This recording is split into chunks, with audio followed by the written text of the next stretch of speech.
So, we've been in Daniel. We've been in the book, chapter 11 the last couple of weeks, but there were some important things in this Torah portion that Maquette was getting to that I wanted to go over just a little bit. You know, we saw from Daniel chapter 9 how in reading the book of Jeremiah and reading the letters that Jeremiah wrote to the exiles, that he learned from that prophecy that the exile was only going to last 70 years.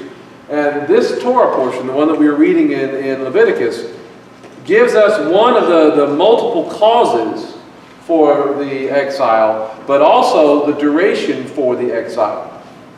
You know, and talks about that 70 and things like that. So God sends the Israelites into exile for a certain number of years that corresponds to the instructions that he gave, or that he was given in this Torah portion. And you think about it, you know, why does he do that? Why does he give this kind of instruction, even on how to handle the land and take care of the land and cultivate the land? Why does God think that he has the right to tell the Israelites what they can do with the land that they live in? And that's an important question that always needs to be kept in mind and understood. And the reality is because the land doesn't really belong to them. You know, it's the promised land. It's the land that is given to them, but the land isn't really theirs. Even the Israelites are sojourners that he allows to live in his land. It's always going to be his land. And because it's his land, he has the right to say what they do with the land. And so if you want to stay in the land, you want to follow his instructions and his Torah. That's Leviticus 25. He says, "Therefore, you are to keep my statutes and observe my ordinances and carry them out so that you may live securely in the land." He says, "Moreover, the land is not to be sold permanently." This is verse 23. It's not to be sold permanently. It's not to be thrown around and given away as if you're the one that holds the deed to it. He says, "Because the land is mine, for you are sojourners with me," or at my leave, because I'm giving you the permission to live here under certain conditions. And so now, as I told you last week, I told you I'm with looking at the 70 weeks and all those other types of things that we've talked about in the past, how I'm not a huge fan of numbers and calculations and playing that game. Well, I'm going to contradict that for a little bit this week, just so you know. I did want to show you something interesting, because there are two mechanisms in this Torah portion that one could count, and they give almost the same answer for the length or the duration of this time of exile, for the reason why the 70 is given in that. Leviticus 26, verse 33, I don't know if y'all can read that. It says, "I will scatter you among the nations, and I will draw out the sword after you. So your land will become a desolation, your cities will become waste. Then the land will enjoy its Shabbatot," its Sabbaths, "all the days of its desolation, while you are in the land of your enemies. Then the land will rest and enjoy its Shabbatot. As long as it lies desolate, it will have rest, that rest which it did not have from your Shabbatot when you lived in it." In other words, while they were living in the land and they were not following his instructions, not giving the land its rest, then he's going to have them stay out of the land, stay in the exile, corresponding to that length of time that they should have been doing. The first, the most common way that this is calculated is explained in chapter 25, has to do with a 7-year Sabbath rest. Okay, this is how they get to the number 70. He says, "For 6 years you may sow your field, and for 6 years you may prune your vineyard and gather in its fruit. But in the 7th year there's to be a Shabbat rest for the land, a Shabbat to Adonai. You are not to sow your field or prune your vineyard." Okay, we were reading about that just a little bit ago. So, they're in exile for the 70 years. 70 corresponds to every time that they failed to keep this 7-year rest, this Shemitah year. And so you have that 70 times 7. Remember, we talked about that a little bit. We've seen that construction in the New Testament with Yeshua and the forgiveness of your brother, but it's also a kind of an idiomatic way of saying when the kingdom arrives. We talked about that, but 70 times 7 is 490 years, right? So they were in the land for that 490 years, that Israel was in control of the land and did not practice the Sabbath rest. That's how most commentators, most interpretations take it. But it could also be seen of in terms of the Yovel, the year of Jubilee, because you get almost the exact same answer. It says in chapter 25, it says, you are to make the 50th year holy and proclaim liberty throughout the land to all its inhabitants. It's to be a jubilee to you, when each of you is to return to his own property, and each of you is to return to his family. So if they're not doing the Sabbath rest every 7 years, you really think they're going to practice and keep the 50th year of Jubilee? Not the way they're supposed to. Because if they're doing the little things right, then they'll be willing to do the big things, right? Isn't that how the scriptures teach? You're faithful in smaller things, and that prepares you for the greater things. So if they haven't been doing the 7 year Shemitah year, they're not going to really do the 50th year. So every 50th year they were to have this special time of rest for the land, that Jubilee, where not only the person who has been sold into slavery because of their debt or whatever else, it's not only to set them free, but it also sets the land free. It sets the land back to its original owner. And it goes to the tribe, it goes to that inheritance and all those things that have been built into it. But really, who does the land belong to? It belongs to him. Right? We just read about that the land really belongs to him. So in many ways, Jubilee is supposed to remind the Israelites, once again, who this land really belongs to. It's supposed to remind them that the land belongs to him. And in not keeping the Shemitah year, in not keeping the Jubilee year, they're basically saying, Lord, you don't own this land. We do. We are in control of this land. We own this land. Because what we need to realize and remember that when the Messiah comes, the land is going to revert back to him. The land will belong to him. He is the king. Right? When he comes, the land is his. And then he assigns the places where people live. See, they need to be ready to give the land back to its original owner. They need to be prepared for that. They need to be practicing that. They need to do that without complaint. Because the year of Jubilee was supposed to be practice for when they are doing it in the Messianic era. And so what happens if they don't? This is the second method, second way of calculating this. Because 4 times in chapter 26, they are warned that their punishment will be multiplied by 7. It says in 26:18, if you, in spite of these things, will not listen to me, then I will chastise you 7 times more for your sins. Verse 21, if you keep walking contrary to me and will not listen to me, then I will multiply the plagues on you 7 times like your sins. Verse 23 says, now if in spite of these things you will not be chastened by me, but walk contrary to me instead, then I will walk contrary to you, and then I will strike you, I myself, 7 times for your sins.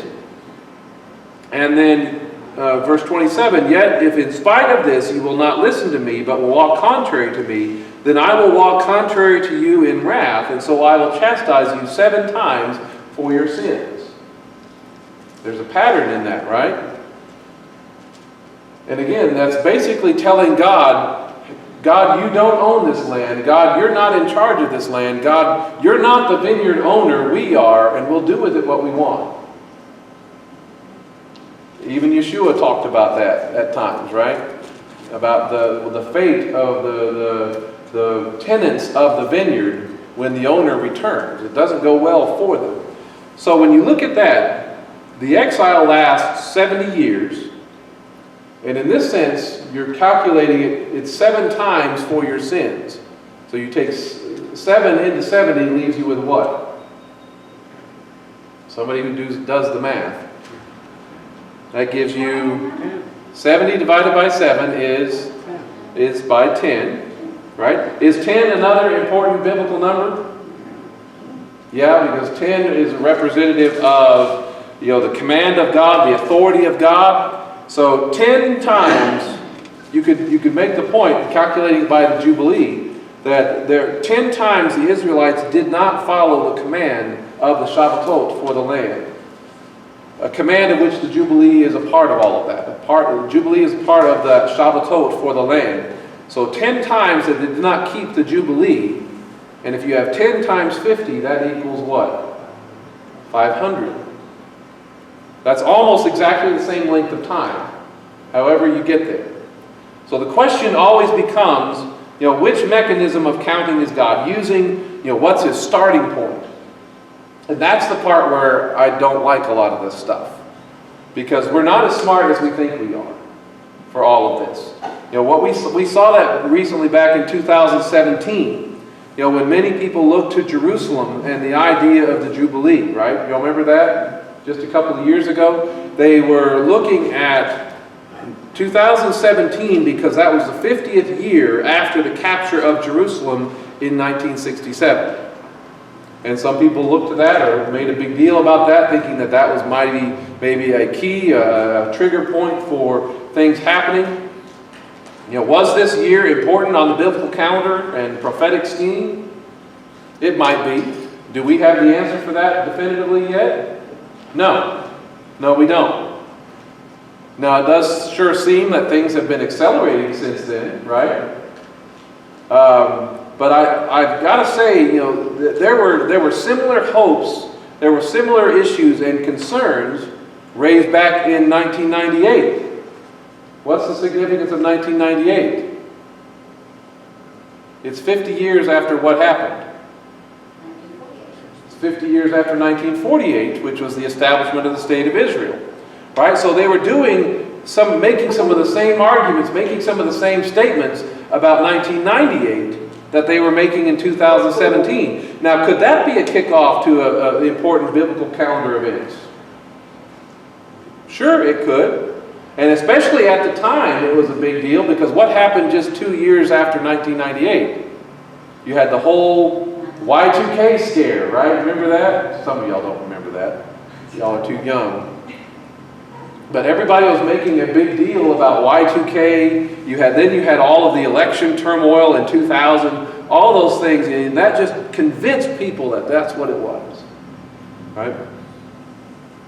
So a big deal was made about something that didn't amount to much with the whole Y2K thing. And I go through all of that to remind you and remind myself that we shouldn't get too caught up with all of the calculating of the numbers and all of the dates, trying to figure out God's timetable, because anybody can make almost anything sound good.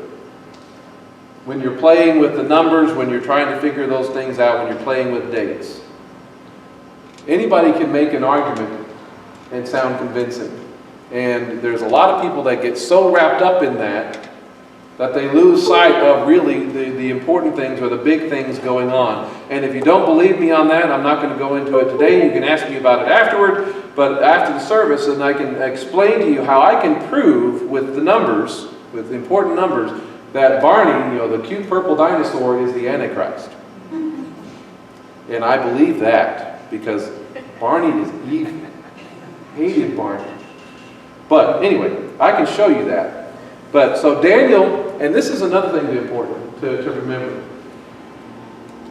When Daniel got the letter and read the book of Jeremiah, and he got that insight into the 70 years for the time of the exile, he didn't get that at the beginning of the 70 years. He got that at the end of the 70 years. He got that near the end of that when it was almost over. Right? And that's really the way it's going to be for us. A lot of these things are not going to start fully making sense. We're not fully going to understand where we are on the timetable until they're actually starting to happen. Right?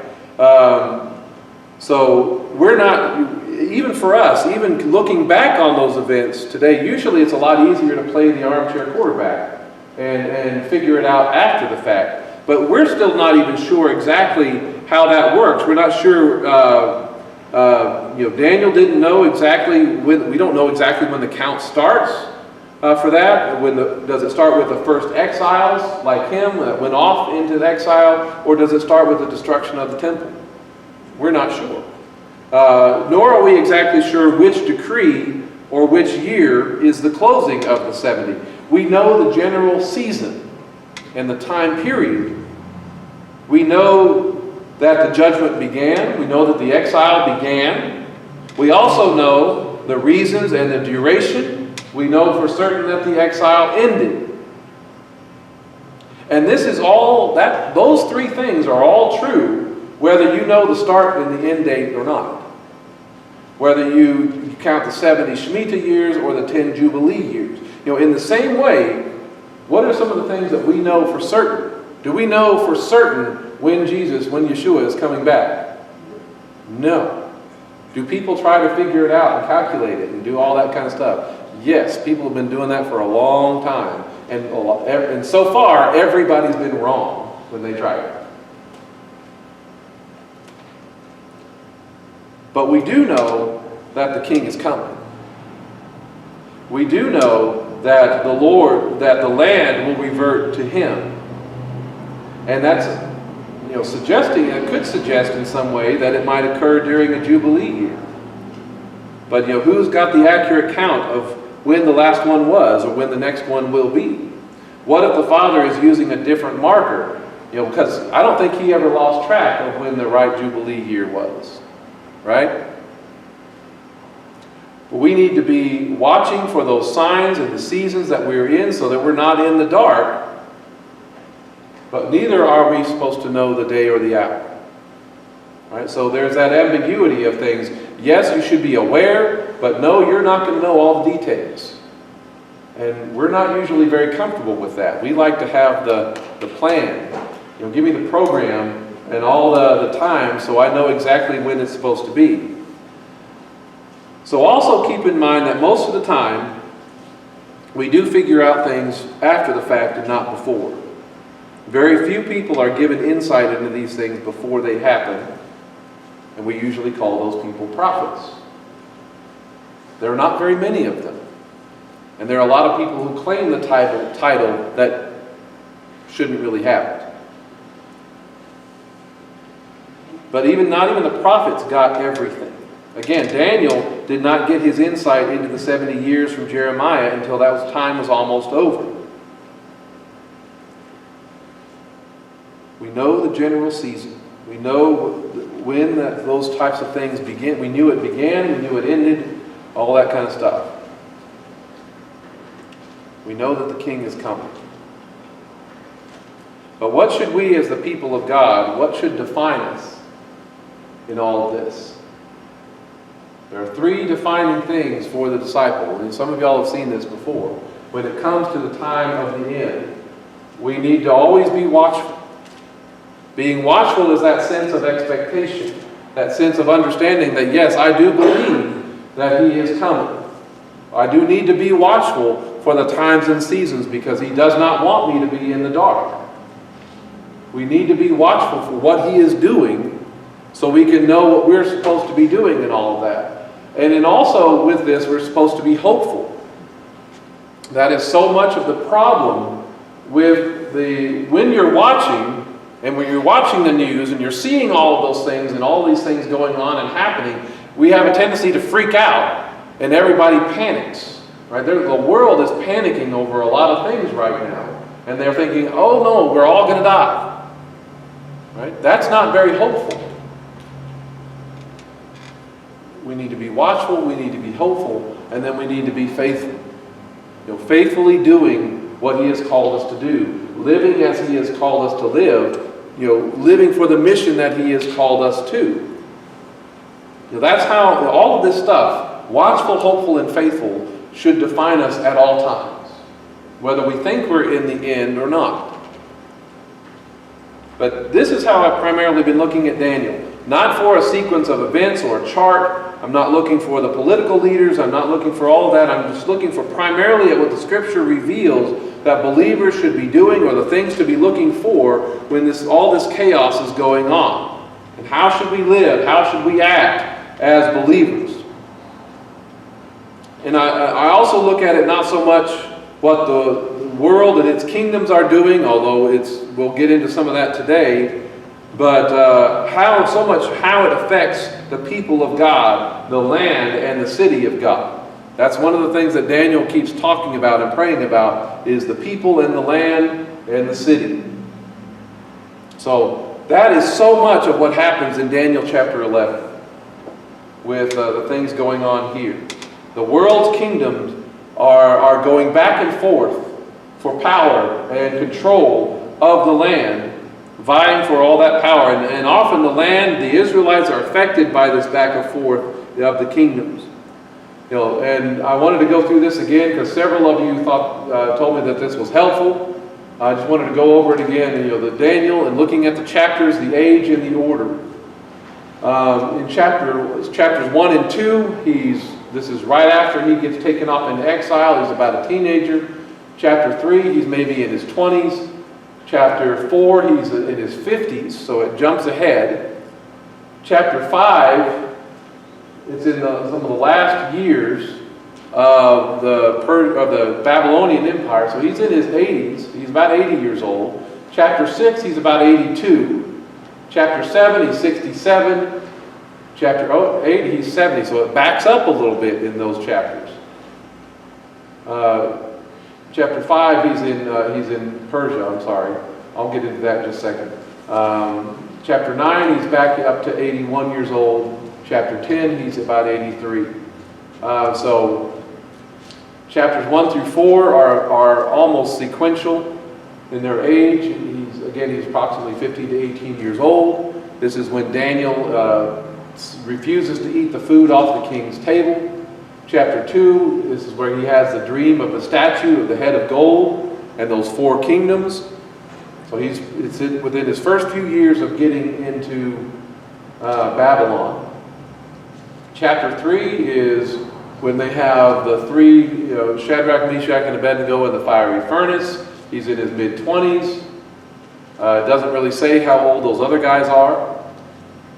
In chapter 4, he's approximately 55 years old. That's where Nebuchadnezzar has that vision of the tree getting cut down. He goes mad for the period of time and is restored. Chapter 7 is when it starts, or after chapter 4 is when it starts to jump around a little bit. So putting it in order, let me get that back up.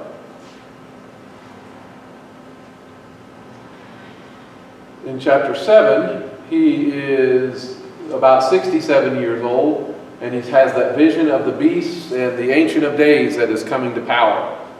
He's about 70 years old. That's where he has the vision of the ram and the goat. That's the ram being Persia, the goat being Greece coming forward. Chapter 5, is backing up a little bit here. This is the last year of Belshazzar. This is where he sees the handwriting on the wall. And then chapter 9, he's approximately 81 years old. This is where Daniel starts to pray, and he talks about the 70 weeks.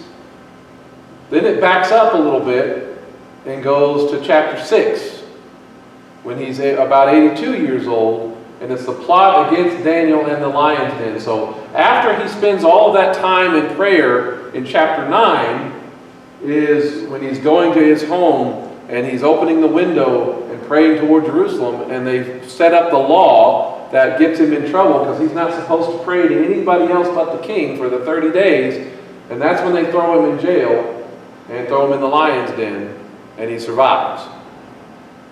Okay, and then you have chapter 10, and he's 83, and then he has this vision of the great war, the angelic fight, and all of that. Chapter 11 is just essentially a continuation of that discussion. Chapter 11 is this discussion about continuation of all that he saw in chapter 10 of that great war and the vision of the great man. It starts out with this in chapter 10, verse 1. It says, this is where you get the time period. It says, in the 3rd year of King Cyrus of Persia, a message was revealed to Daniel, whose name was called Belteshazzar. The oracle was true and concerns a great war. He understood the message and gained insight through this vision. So y'all remember, this great war that he's talking about, if you were here last week, is this a great war off in the future? Or what kind of great war is this? When did this war start? This is a war that started all the way back at the beginning. The great war is something that's ongoing. It's a spiritual fight. It's a spiritual battle that started with the rebellion of Satan. Included humanity in the garden with Adam and Eve. So we should not assume that this is a war about the future. We've got to assume and understand that this is an ongoing war that we are a part of, that is ongoing right now. Things are happening, in ways that we can't even see, or usually most of us are never given insight to, but they're still going on. It's not just things that's happening in Washington, D.C., New York, or even Jerusalem, but it's things that are going on around it, all around it. We talked about the man and his identity from chapter 10. And given how the imagery is used to talk about Yeshua in the book of Acts with Saul on the road to Damascus, and how the same imagery is used in Revelation chapter 1, 14 through 17, it seems pretty clear that the first century believers at least understood that this man in Daniel chapter 10 is the Messiah. That's how they primarily talk about him.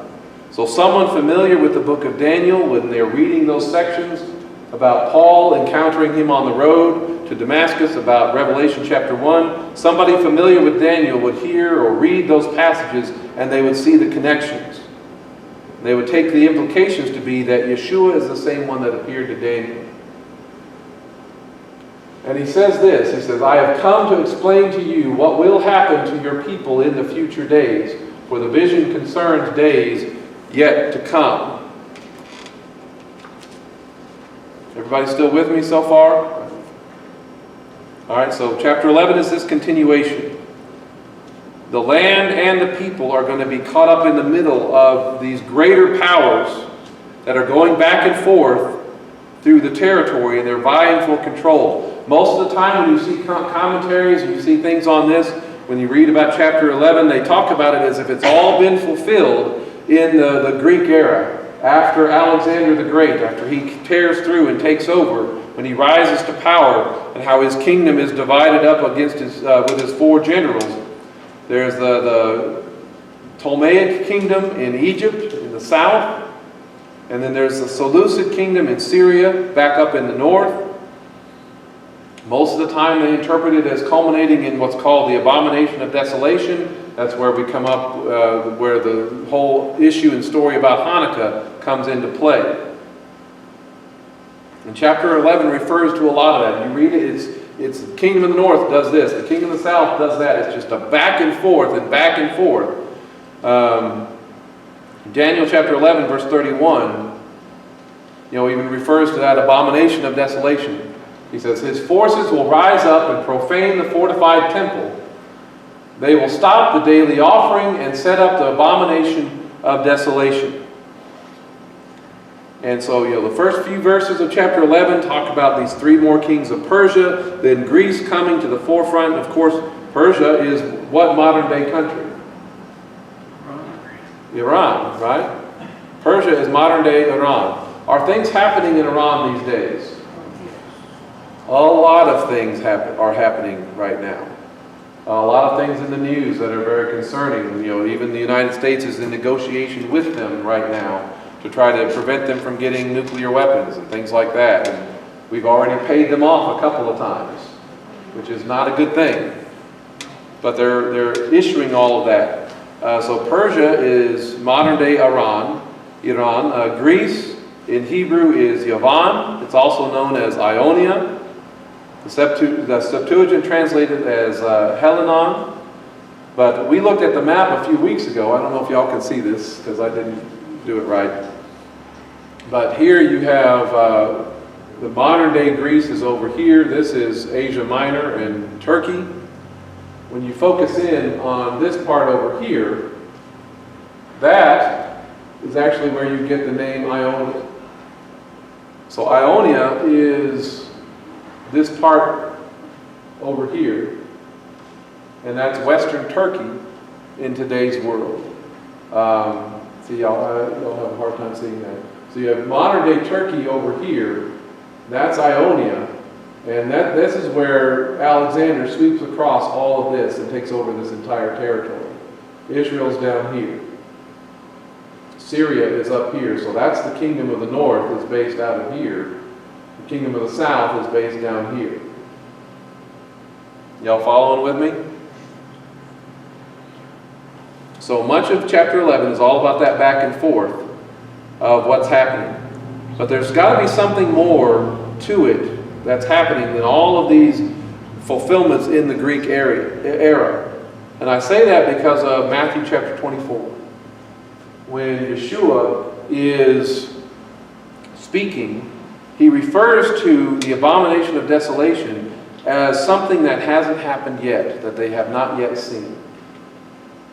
He says, so when you see the abomination of desolation, he's speaking present tense to them, but he's speaking when you see it. You haven't seen it yet, but when you see it, which was spoken of through Daniel the prophet, standing in the holy place, let the reader understand, then those in Judea must flee to the mountains.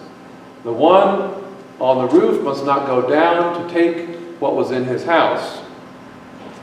And the one in the field must not turn back to get his coat. Woe to those who are pregnant and to those who are nursing babies in those days. Pray that your escape will not happen in winter or on the Shabbat. So he's referencing Daniel chapter 11. And most of the people even that were alive in his day would have been thinking that this is an event that's already happened. That the temple was desecrated and destroyed and all those things. But Yeshua is speaking of it in future terms, things that they haven't seen yet, which must have been very confusing to all those people. So essentially what Yeshua is letting us know is that things that are happening in Daniel chapter 11 and referencing in the abomination of desolation, that something like it is going to be happening again in that future prophetic timetable of events. Somehow those days are going to include elements that are connected to Persia, elements that are connected to what's called Greece or Ionia or modern-day Turkey, elements connected to Egypt in the south. And interestingly enough, the word for Egypt there is the word for south is the Negev at that point. But are we seeing those things move and operate, and are they active right about now? All three of those things are moving and working and giving us trouble. And right now, our administration is trying to take a hands-off approach and try to pull everything out. We're trying to back off entirely and get out of that region. Now, whether you agree with that or not, what message is that sending to those three powers? Hey, y'all do what you want to do. We may or may not get involved. And Israel is also getting that message that, guys, you may be on your own. And that's a disturbing message to give for them. So, as the kingdom of the north, as the kingdom of the south, as they move to meet each other in battle, these forces will often have to move through the promised land, move through what is Israel. He says in chapter 11, verse 14, in those times many will rise up against the king of the south. This is where it starts talking about how it interacts with the people, with the land, and things like that. So that's really what I'm going to look at in chapter 11. He says, the lawless sons among your own people will raise themselves up in order to confirm the vision, but they will stumble, and then the king of the north will come. Again, the south is considered Egypt or the Negev. And what's interesting is that right now, who controls the Negev? Israel does right now, primarily. And that word lawless, and it says, the lawless sons among your people is the word peritz, and it means the violent or a destroyer or a robber even. That's how it's translated several different times. So basically you're seeing in all of this some of these lawless sons among your own people. So these are talking about Israelites. People of Israel who are violent, who are destructive, people who may be intent on taking and plundering, are going to be participating in the attack on something happening in the south. This could be military. This could be all sorts of things. It's hard to say exactly. But these are Jewish people, citizens of Israel, that are participating in these international conflicts. And why are they doing it? Because they think that they are fulfilling prophecy and bringing all of these things about. He says, they will raise themselves up, and there it goes. And Vicky's not there.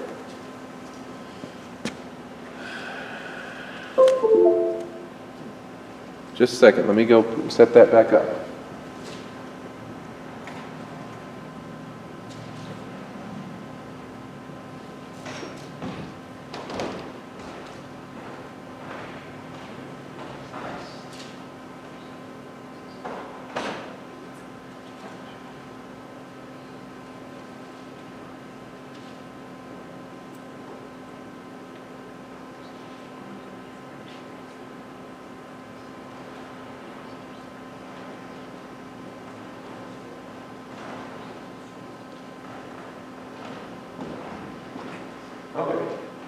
So, they will raise themselves up in order to confirm the vision. You'll see that? Raise themselves up in order to confirm the vision. Now, the vision presumably is one of, or even this one, from Daniel. Because it's talking about people from his own people. They'll be convinced. And this is where it kind of gets a little tricky, a little dangerous. They'll be convinced that they know the timetable of God's calendar. They'll be convinced in some way that they know the times and the seasons. They'll be convinced in some way or another that they can usher in the final elements of the Messianic kingdom by their actions. So these lawless ones among your own people will raise up in order to confirm the vision, in order to bring it about, in order to make it happen. But does it work? No, it doesn't work. But they will stumble. They will fail. And it has consequences. When they jump in and try to participate and bring these things about, it says they will stumble, and then what happens? King of the North comes in response to that. Because it didn't work, he comes. It goes on and says, but the invader will do as he pleases, and no one will be able to stand against him, and he will take his stand in the beautiful land, and its devastation is in his hand. Y'all see that? When the king of the north comes, he's going to do as he pleases. He's going to come and go. He's going to take what he wants. And so rather than just passing through, this one will stop and will set up camp for a while in the beautiful land. And the land is going to suffer because of it. The land is going to experience this devastation at his hand. Total destruction is another way a different translation works it. The Septuagint calls it and talks about it in terms of bringing everything to an end by his hand. So it's a very powerful way of saying that this is not going to go well. And so those fighters who think they're bringing about the vision actually bring more destruction upon the land. And so we should take that as a message of being careful. That when anyone suggests that we do something to try to fulfill a vision or a prophecy, it may not turn out the way you think or the way you intend. Because we don't really know the timetable as well as we think we do. We are not communicating face to face with the commander of the army of the Lord like Joshua did. We talked about that last week, right? When he was scoping out Jericho, he meets him on the way and he says, "Who are you? Are you for us? Are you for our enemies?" And he says, "I'm neither. I am commander of the armies of the Lord, and I have come." But he gives him explicit instructions on what to do to take Jericho, right? Do we usually get explicit instructions like that? No, we don't. We're not getting that battle strategy in that sense. So there are some things that even when we know the scriptures, even when we think we know the times and the seasons, even when we think we're not in the dark, there are still some things that we see through the glass darkly. We're still not going to see everything. And so the next passage is just a reminder for us that these world powers and these politicians, they also have their plans. They also have their intentions and all the things that they want to do. And they may think that they're doing them. They'll act with deceit toward another. They'll try to establish even peace. Again, these are things, the patterns that are going to be happening in the future. But their agreements do not ever stop the plan of God, because they're not really in that much control of what's going on, no matter what they may think. That's this next passage. This is verse 27. Where the kings of the north and the south are coming together. These two kings, with their hearts bent on evil, will sit at the same table and speak lies. What do you think they're sitting at the table to do? They don't normally sit down with each other because they don't like each other. They're sitting down at the table to try to make an agreement, make peace of some kind. They're going to speak lies to one another, but to no avail. For the end will still come at the appointed time. And so this is the nature of the leadership that we should expect to be seeing in these days. That their hearts are going to be bent on evil. And it reminds me a lot of the time as the description of the time before the flood in Genesis chapter 6. Y'all remember that? I don't have the verse up here, but it says, "Then Adonai saw that the wickedness of humankind was great on the earth, and that every inclination of the thoughts of their heart was only evil all the time. And so Adonai regretted that he made humankind on earth, and his heart was deeply pained." Right? That's the same kind of language, with their hearts bent on evil. These two kings are going to sit at the table. They're going to pretend to be friends. They're going to pretend to be working for peace, but they'll be speaking lies. And we just assume that they're going to be speaking lies to each other. That may not be who they're talking to. Because they may be on friendlier terms than they want to let on. Because they'll also could be speaking lies to everybody who's watching and everybody who's listening and thinking, man, these guys are really out trying to make a difference. They're trying to make it all happen good. They're trying to bring peace to the earth. And those leaders may be lying to us about what their intentions are. Anybody get any sense of that going on out there in the world? Yeah, there's a lot of that. Let's meet together at this great place. We'll get all these world leaders together and we'll try to solve the world's problems. And they're really just trying to figure out how they can make it worse, or how they can take control, or how they can gain money from the whole thing. They're not really interested in solving the problems. They're interested in gaining more power. There's a lot of that stuff going on. All right? So they'll be speaking just as much to the world audience that is hoping that they'll work things out. But guess what? None of that's really going to matter. What their intentions are, what's going to happen? The end is still going to come. And when is it going to come? At the appointed time, the Moed. And who sets that time? God does, not them. God sets that time. Everything is still on God's timetable. Everything is still on His agenda, and we must never forget that. Because it will all occur on the day that He has appointed. So really, nothing that the leaders do, no deal they make, no treaty, no lie is going to change the appointed time. Because they don't have the authority to set the day, nor do they have the authority to change the day. It's kind of like the issue of the Sabbath. Human authorities don't have and never had the authority to change the appointed time set by the Father. And the world needs to come to terms to that. God has set a date on His calendar, and He will keep it. We don't necessarily know when that day or that hour is, but He does. Which, again, leaves open the possibility or the suggestion that these things may come to pass on one of the feast days, on one of the Moedim, because it's going to happen at the appointed time. That may be referring to one of His feast days, which, again, He's done that in the past with the fulfillment of the spring feast at the first coming of Yeshua. But the arrogance of the world leaders are going to think that they can change the outcome. And they do that because they reject the authority of the Word of God.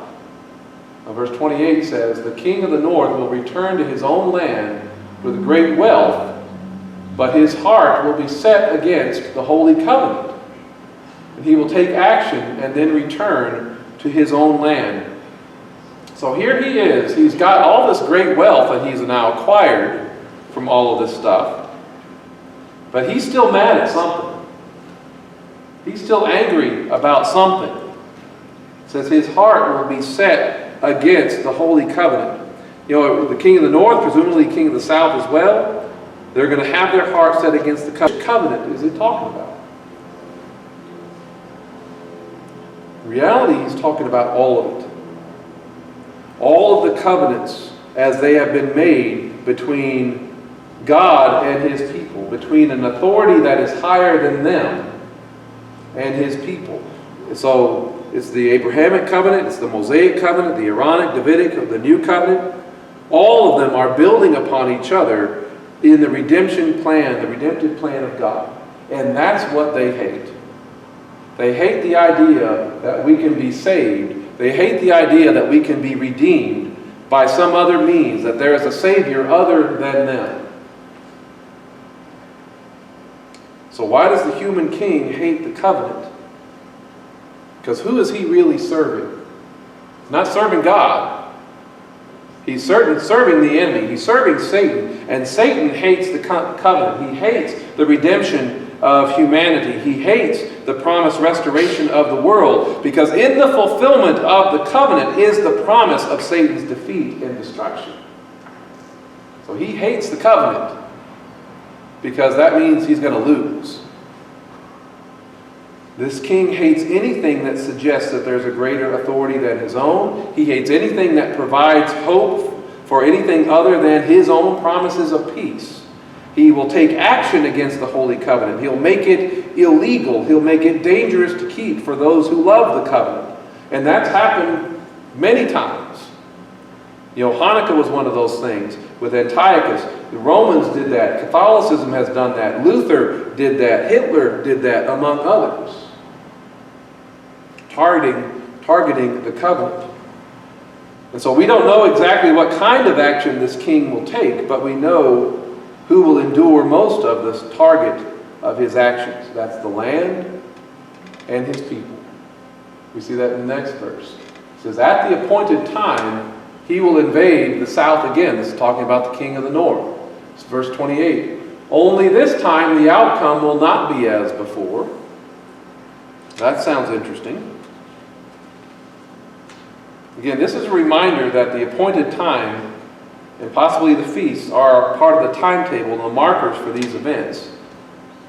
And so these are dates that the world does not know, does not recognize, but the people of God who live by the Scriptures, should we recognize them when they start happening? Yeah. It's not going to be an outcome like before. That's the appointed time. Verse 30 says, the ships of Kittim will come against him, and he will lose heart. Then he will turn back and vent his rage. Where? Against the Holy Covenant. Well, wait a minute, what'd they do?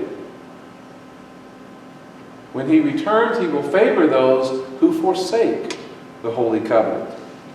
So Kittim, that's understood to be some of the islands out in the Mediterranean. It later came to be understood in terms of everything that's way out there. All that stuff that's really far away. The distant things. And it's those islands, those forces that are going to come against him. But the king of the north loses heart because of that opposition. And who's he mad at? He's mad at the Holy Covenant and the people who keep it. He takes that out on the Holy Covenant and those who claim to be a part of it and keep it. So maybe those distant far islands, maybe they are trying to come to Israel's aid. But he's targeting those, he's raging against the Holy Covenant. And then he rewards those. He gives special attention to those. He favors those who forsake it, who reject it, who want this king and his approval more than they want God. Now, the only ones who could forsake the Holy Covenant are those who are in or keeping the Holy Covenant. In or keeping. Right? So these could be Jewish people. These could be people who claim to be Christians. Right? People who claim to be a part of the covenant are the ones that he is going to favor when they turn away from it. And doesn't the scriptures talk about that in the sense of the great falling away? Isn't that supposed to be something that's coming? They'll want this king and his approval more than they want God, because ultimately they're doing the same thing that they did with Saul and asking for a king. They're really rejecting God as their king. And so this does confirm that there will be those who forsake the covenant of God to pursue after the king's favor. Dogs returning to their own vomit, so to speak. Verse 31 goes on, it says, his forces will rise up. And again, he's targeting the Holy Covenant. His forces will rise up and profane the fortified temple. They will stop the daily offering and set up the abomination of desolation. With smooth words he will seduce those who act wickedly against the covenant. But the people who know their God will stand strong and prevail. So one thing we can say about this king or about this leader in the future is he's going to be very anti-Semitic. He's going to be anti-God or anti any kind of belief, religion, or faith that does not bow down and worship him. He'll mock them. He will ridicule them. He'll make them illegal to practice. He's not going to be tolerant, even though he'll probably claim to be. He'll have a big coexist bumper sticker on probably his plane or his car, but that's not really how they're going to live and how they're going to practice. He won't be politically correct. He won't be interested in freedom, but will do everything he can to insult the Holy Covenant, to ridicule them, to humiliate the faith of the covenant people. And so he will seduce, or he'll entice, he'll encourage anybody who's willing to attack him. He's going to encourage them to do so. Those who target God's people and who live his ways. So that's that very anti-Semitic nature, all while claiming to be very tolerant. But again, this is something to notice again. In order for it to be possible for this prophecy to be fulfilled, what has to be functioning in some way or another? A temple or an altar of some kind has to be, at minimum, an altar, has to be functioning. And this is, again, talking about the future. Because you can't stop something that's not really happening at all. You can't desecrate a building, you can't desecrate an altar that's not there, that hasn't been consecrated. The only way to see the abomination of desecration again is for these things to be operating in some form. That means either a full temple or the altar that has been consecrated according to Torah. That means a functioning priesthood, because they couldn't be consecrated without a priesthood. That means offerings are being made. And that's not the case yet, is it? Are they talking about it? There's a lot of talk. A lot of things are ready. A lot of things are in place. So while some may look forward to those things happening again, understand what we see will not be the be-all, end-all fulfillment. The temple that gets built or the altar that's put up, that's not going to be permanent. It's going to be attacked. It's going to be desecrated again. But Messiah's temple, will Messiah's temple ever be desecrated? No, it won't. All right? So again, we're going to see these terrible things happening, but there is still reason to hope, because those who know their God will stand strong. What did we say at the end of Leviticus? Chazak. That's the word. That's the word for strength there. And they will prevail. The people of God, those who know their God, will stand strong and prevail. Another way of translating that is they will take action. And what kind of action will they take? It's an interesting thing, because it's more than just enduring to the end. It's actually talking about accomplishing the mission and the purpose that God has for them at this time. Part of that is something we also looked at from Matthew 24, where the good news of the kingdom shall be proclaimed in the whole world as a testimony to all the nations. And then the end will come. A couple things that I didn't put in here is also from Revelation chapter 10, talking about the mystery of God being fulfilled. Y'all remember what the mystery of God is that Paul talks about in Ephesians chapter 2 and 3? That the Jew and Gentile are come together as one people. All right? Those things are going to be accomplished.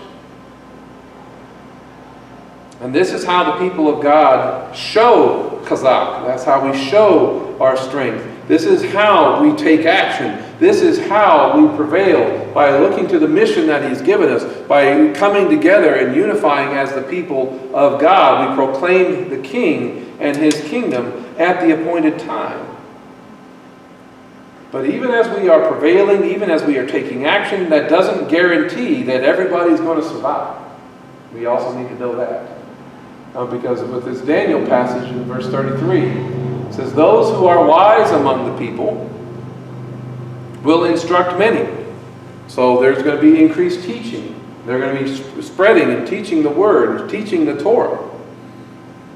Though for many days they will fall by the sword, or be burned, captured, or pillaged. So is it going to work out for everybody, even when you're being faithful? No, there's no guarantee of that. They will be burned, captured, or pillaged. When they stumble, they will receive a little help, but many will join them deceitfully. So none of us are going to be asking for any of that stuff. We're not looking forward to it. But we'll be showing our strength. We'll be given power to endure and persevere. This people will receive the heavy hand of condemnation and punishment from the world leadership. But the hand of blessing and approval from our Savior, Yeshua HaMashiach. The world is going to do all those things to those who claim the name of God and claim to live for Him. But their approval is not what matters. Right? And not many are going to come to our aid. And notice that some people who join and respond to the teaching, they're going to join in and participate deceitfully. Many will join them deceitfully. Not because they believe, but so they can maybe even infiltrate God's people. But again, not everybody's going to make it out. Even those seen as leaders will have a hard time. But even then, there's a purpose for that. So those who are wise among the people will instruct many. It says, when they stumble, in verse 34. So does that mean we're going to have a hard time? Yeah. It says, even some of the wise will stumble, so that they may be refined, purified, and made spotless until the time of the end. For it will still come at the appointed time. There's purpose even when our leadership has a hard time. And this reminds me of what we see in 1 Peter chapter 1. This is a passage I refer to a lot because it's important. He says, you rejoice in this, even though now for a little while, if necessary, you've been distressed by various trials.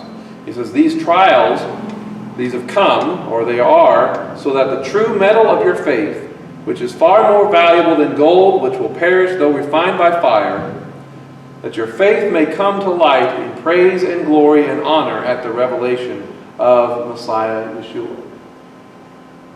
So again, this is all consistent with what we read about in Daniel. Even some of the wise will stumble, so that they will be refined, purified, and made spotless until the time of the end, for it will still come at the appointed time. The time of the end is when Messiah Yeshua is revealed. But even with all of these things going on, even when all the people of God, the faithful of God, are getting persecuted, God's timetable has not stopped. We need to understand that. It's still the same. His day has not been stopped, postponed, or even hurried up. And all the while, the rulers of the world will go on doing their thing. They're going to go on thinking that they're getting away with it. They're thinking that they are gaining more and more power, even to the point of worship.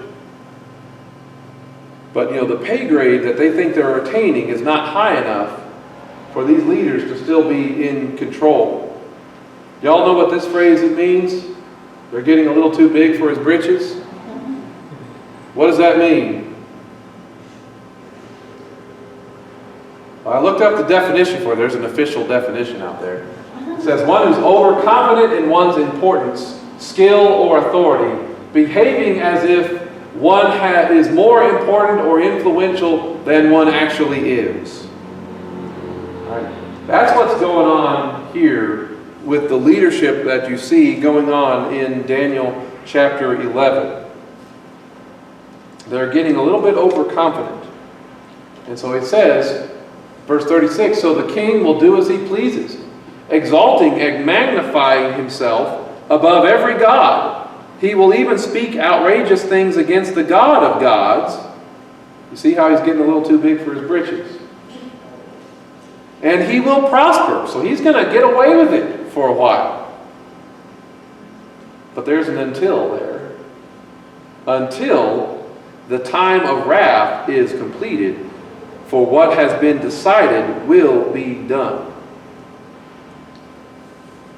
So what should we expect to see in these days?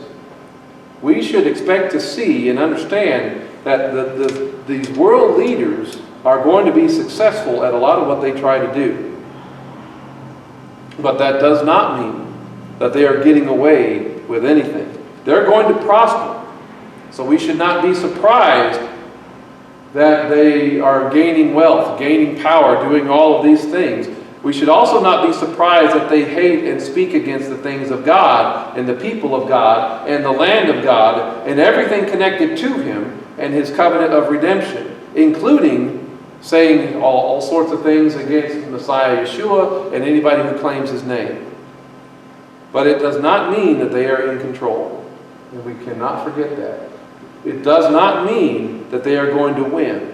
It does not mean that they won't be held accountable for every horrible thing that they say and everything that they do.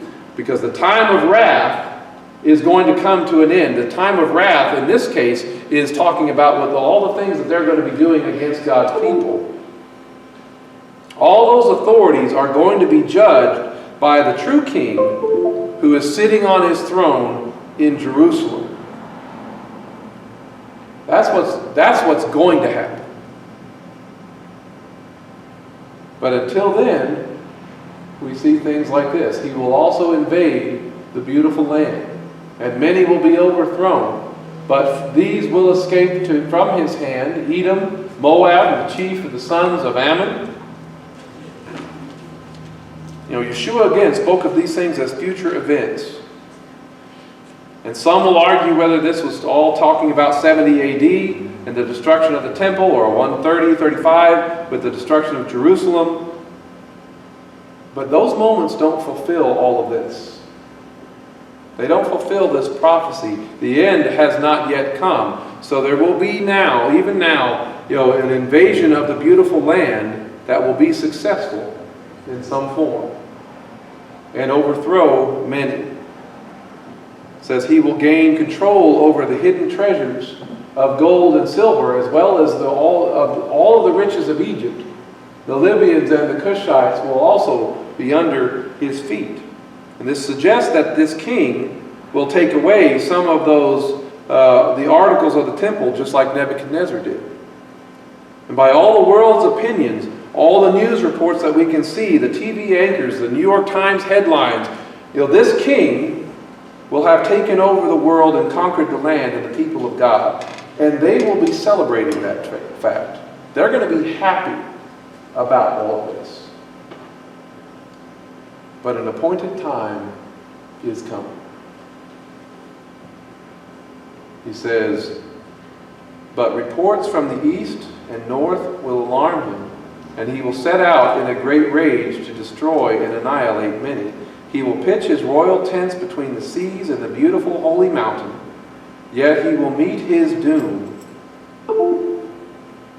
with no one to help him.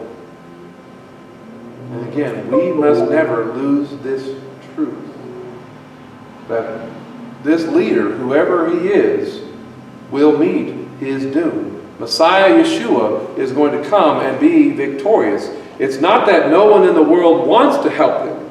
That's one thing. It says, he will meet his doom with no one to help him. It's not as if they don't want to help him. It's that none of the world's powers are able to help him.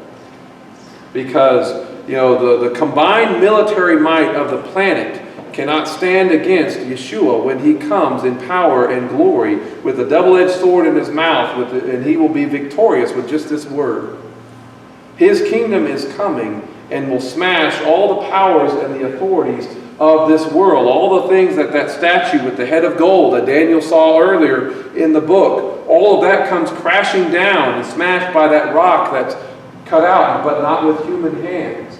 And it grows into a mountain that endures forever. That's what Daniel already knows. And that's what we need to know and not lose sight of. So no matter what we see happening around us, we must believe that and remain true to our calling. And so that no matter what happens to us, never forget that the King is coming in power and in glory. And we must let that truth give us hope and confidence to endure and not fall away, so we can do these three things: be watchful, be hopeful, and be faithful.